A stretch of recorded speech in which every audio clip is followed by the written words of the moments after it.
தேமுதிகவை அழிக்க அதிமுக மற்றும் திமுக முயற்சிக்கிறது என்று அக்கட்சியின் தலைமை நிலைய செயலாளர் பார்த்தசாரதி அச்சம் தெரிவித்துள்ளார்.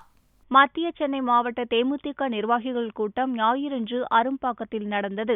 இதில் அக்கட்சியின் தலைமை நிலைய செயலாளர் பார்த்தசாரதி பங்கேற்று ஆடியோ ஒன்றை வெளியிட்டார். அதில் வி.சி. சந்திரகுமார், எஸ்.ஆர். பார்த்திபன் ஆகியோர் தேமுதிகவினரை திமுகவுக்கு இழுக்க பேச்சுவார்த்தை நடத்தும் உரையாடல் இடம்பெற்றிருந்தது. பின்னர் செய்தியாளர்களிடம் பேசிய அவர், தமிழகத்தில் அதிமுக மற்றும் திமுகவுக்கு மாற்று சக்தியாக தேமுதிக இருப்பதால் தங்களை அழிக்க அக்கட்சிகள் முயற்சிக்கின்றன என்று கூறினார். தேமுதிகவில் யாரையும் திமுகவுக்கு இழுக்கவில்லை என்று ஸ்டாலின் கூறி வருவதில் உண்மை கிடையாது என்பதை நிரூபிக்கவே ஆடியோ உரையாடலை வெளியிட்டதாகவும் பார்த்தசாரதி கூறினார். இந்த இயக்கத்தை அழிப்பதற்கு திமுகவும் அதிமுகவும் சதி செய்கிறது.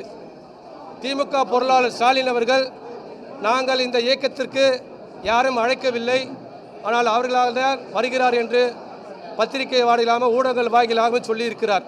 ஆனால் இந்த சிடியில் பார்க்கின்ற பொழுது அவருடைய கைப்பாவையாகத்தான் சந்திரகுமார் அவர்களும் பார்த்திபன் அவர்களும் செயல்பட்டு கொண்டிருக்கிறார்கள்.